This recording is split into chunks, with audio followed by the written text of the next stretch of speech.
રાધનપુરના કમાલપુર ગામે છેલ્લા 60 વર્ષથી ધૂળેટીનો પર્વ ઉજવાતો નથી. રાધનપુરના કમાલપુર ગામે છેલ્લા 60 વર્ષથી ધૂળેટી પર્વ ઉજવાતી નથી. રાધનપુરના કમાલપુર ગામે ધૂળેટી પર્વની ઉજવણી થતી નથી. અહીંયા ભગવાન શ્રી નકળંગ મહારાજના સાનિધ્યમાં ગ્રામજનો દ્વારા ધૂળેટીના દિવસે ધાર્મિક કાર્યક્રમો કરી નકળંગ મહારાજની નગરયાત્રા કાઢી અનોખી રીતે ઉજવણી કરાઈ. આ ગામમાં ધૂળેટી પર્વ ઉજવાતો નથી, જેને લઈ ભગવાનને ધાર્મિક કાર્યક્રમ જોવા માટે અને એમાં ખાસ નગરયાત્રા જોવા આજુબાજુના ગ્રામ્ય વિસ્તારના લોકો મોટી સંખ્યામાં જોડાયા હતા.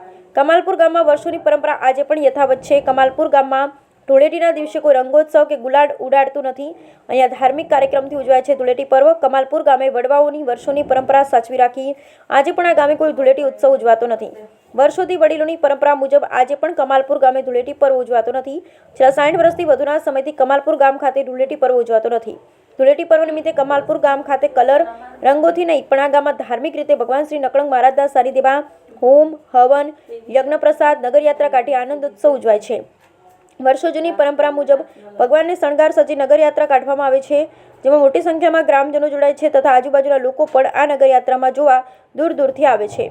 ભગવાન શ્રી નકળંગ મહારાજના સાનિધ્યમાં આવતા ભાવિક ભક્તો દર્શન કરી ધાર્મિક કાર્યક્રમો નિહાળી ભગવાનનો પ્રસાદ લઈ ધૂળેટીના પર્વ નિમિત્તે નગરયાત્રામાં જોડાઈ ધન્યતા અનુભવે છે. રિપોર્ટ અનિલ રામાનુજ. વર્ષોથી પેઢીઓથી ચાલતું જ આવે છે એમ કે નકળજ ભગવાન ઝીલવા નીકળે પછી બધા લોકો અમે હામયો લઈને આવીએ છીએ સામે અને નકળજ ભગવાનને નવડાવીએ છીએ અને વર્ષો જૂની પરંપરા છે આ બધી.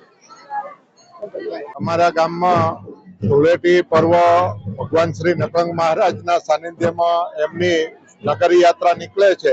એ નિમિત્તે આજુબાજુના ઘણા બધા ગામોમાંથી ખૂબ મહેમાન આવે છે.